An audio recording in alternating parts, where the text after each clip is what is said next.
Hey guys, it's your favorite Unc here. Go ahead and click that subscribe button below so you don't miss a single episode of Nightcap. That button right here.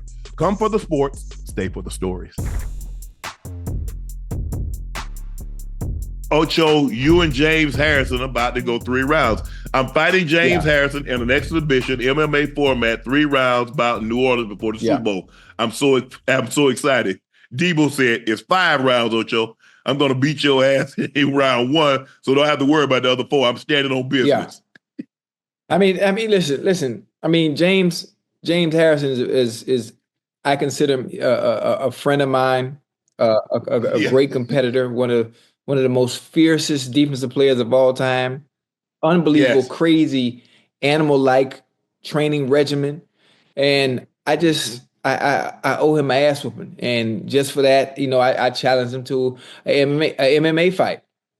He thinks because of his size, because of him being strong, that really means nothing. So in the octagon, I'm probably going to beat his ass. Just being honest. Like, you gonna tap him out? Because what he's gonna I can tell you what he's gonna do because of my size. He's gonna be aggressive.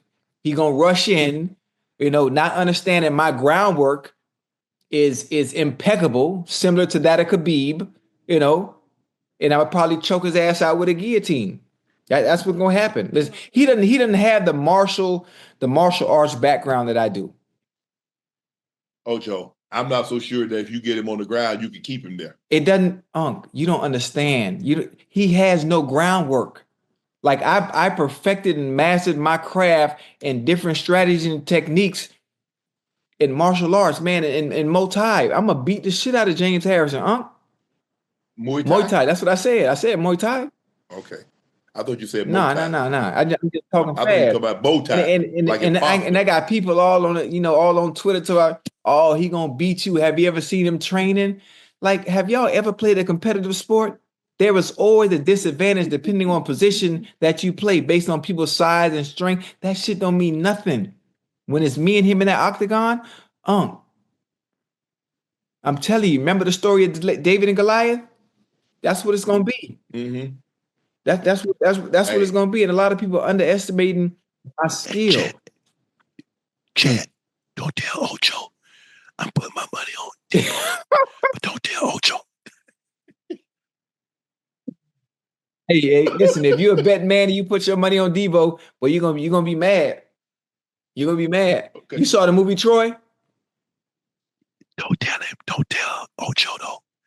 Yeah, Ocho, I believe you got it. All right. Don't tell Ocho. I'm putting all my money on Debo.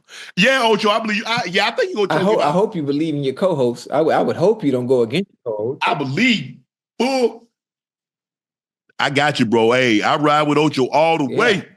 Listen, I have a set of skills that I perfected through hours and hours and years and years and years of training in combat sports. Once I get him on the ground and I'm able to That's my point. What? Hell, if I could get a gator on his back, if I could get his mouth closed, I could beat him. Hold on. Well, you have to understand, I know what he's going to do. He's going to be aggressive. He's going to rush. Because you don't want to stand up with me. If he stand up with me, man, I'm gonna pop, pop, pop, get up out of there, pop, pop, pop, get him up out of there, pop, pop, pop, pop, pop, pop, pop. Hey, you hear me? He don't want to stay. He don't want to stay. Listen, you don't want to go toe to toe. So he has to take me to the ground. He don't have the ground game. He don't have the groundwork, or he's not gonna have the stamina or the cardio to hang with me. That's how I know I'm gonna beat his ass. And that's what's gonna happen. I think you got him. So James Harrison, when you see this, and if we see each other before the fight in February in New Orleans, it's on site. On site. That's what I'm talking about. On site. Don't you want to make it to the fight? I'm gonna make it to the fight. What you think? He gonna whoop me in person? Nah, I got you, Ocho. I would hope you do. I would hope everybody in the chat also has me as well. And stop looking at people because of their size and thinking they can whoop you. It's not the size of the dog in the fight. It's the size of the fight in the dog. Fuck y'all thought. Oh, he big. Oh, he strong. So what? He put his fucking pants on the same way I do. One leg at matter of fact, I put my pants on 3 legs at a time. I don't know what he do. Yeah, but his fans could fit Mickey Mouse. Hey, that boy finna get this vert. And the funny thing about it, like the bigger they are, the harder they fall, baby. Chat, y'all just make sure y'all with me, man. Y'all make sure y'all with me. Hey. Yeah, you might need all these 30,000 these fans with you to get Debo up off your ass. Man, I'm telling you, man. I'm telling you, I'm good. You'll see. I'm a surprise. Jerry Jones has a flair for the dramatic, and he showed it once again why he's the most high-profile owner. Jerry Jones arrived at the team practice facility by helicopter and landed on the field. As the helicopter landed, Cowboys players and staff stopped what they were doing and cleared the field and watched Jerry Jones make his dramatic arrival. See what I'm saying, Ocho? See what you're saying. You see what I'm saying. We talk about, you know what? I'm sick of saying the same thing.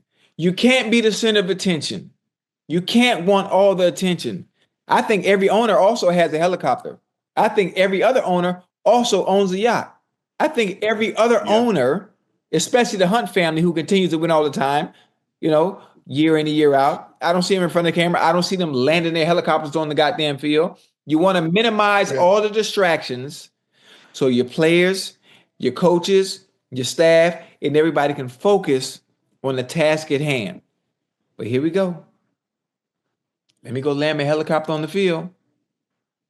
You could, man, I'm gonna let you land that one, man. Yeah, I keep saying the same thing, man. He ain't listening. You told me he gonna do things this way, and this is the prime example of just that. What's the Cowboys record right now?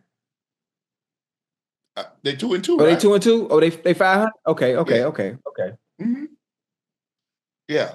Lost to New Orleans and they lost to Baltimore.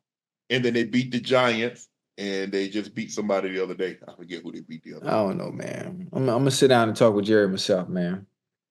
Oh, they beat Cleveland. Remember they beat Cleveland? That's right. First game of the season. And they beat the Giants. And then they lost to the Saints and they lost to the Ravens. That's crazy.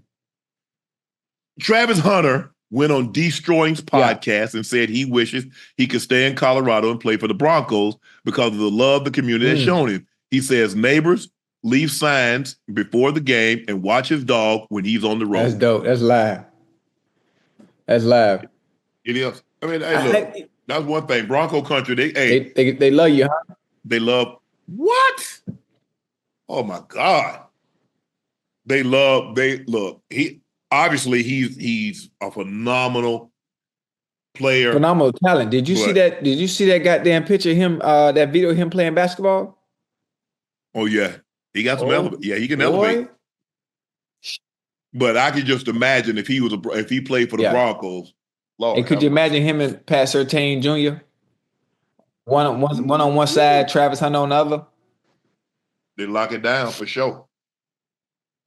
But unfortunately, I don't know. The Broncos, I mean, I don't think the Broncos would take him. I mean, he's there, obviously. Ain't nobody. Yeah, you don't pass him a player like that. Unless you know, you need a quarterback, Because all things being equal, Ocho, I'm always going to take a quarterback. I don't give a damn. I don't care. I need a guy that's going to score the points. Quarterback, because he touched the ball too much. Yeah, he touched the ball too much. But even sometimes the person that touched the ball too much can also put you in harm's way, as we've seen so far. Yeah. Obviously, all quarterbacks are created equal. But I give you a choice.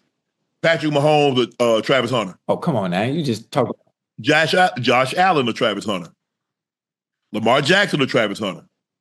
Jane Daniels or Travis Hunter. C.J. Stroud or Travis Hunter. Dak Prescott or Travis Hunter. You see? Daniel Jones or Travis Hunter. Man, Trevor Lawrence or Travis Hunter. But here's the thing, Ocho. Here's the thing.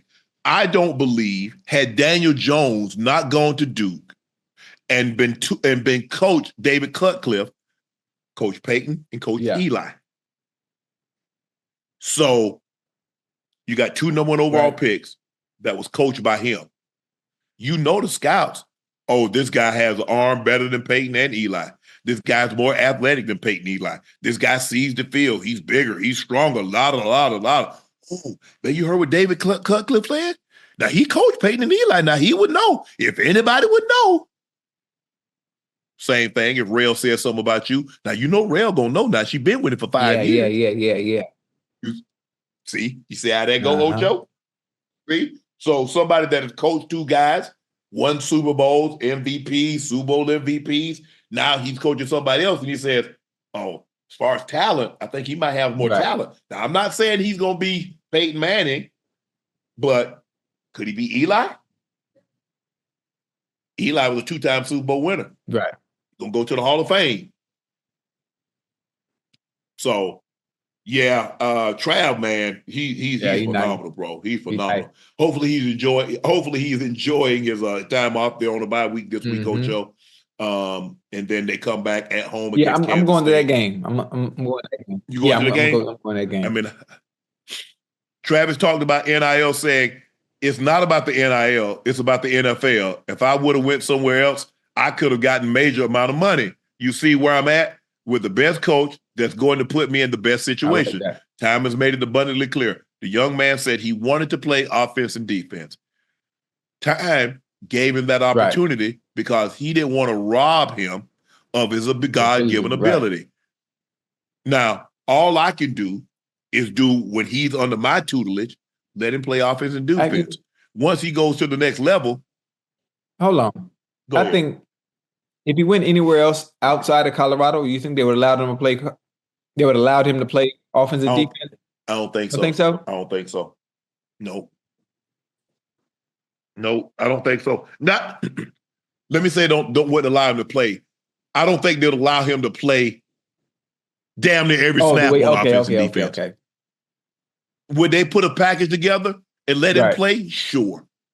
But you think about it, Ocho, if he's playing 120, 130 snaps a game. He's missing 10 snaps a game. In a 140 play game, 140 snaps a game, he's missing 10. Nah. No, I don't believe so. I don't. Because you look at Charles Woodson, he was a defensive player that got snaps on the offensive side.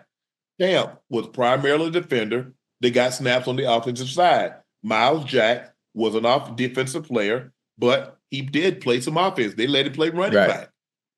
But not to the level of what Trav is doing. Trav is playing he's playing 65, 66 snaps on a 70, 72 play offense, and then he's playing 60 plays at a 62, at a 65, 68 play defense. It's crazy. Yeah, it is. The numbers. It's crazy, Ocho. Staggering. And then he's able to be efficient on both sides of the ball, which is, listen, it's not unheard of, but doing it at the rate he's doing it is commendable.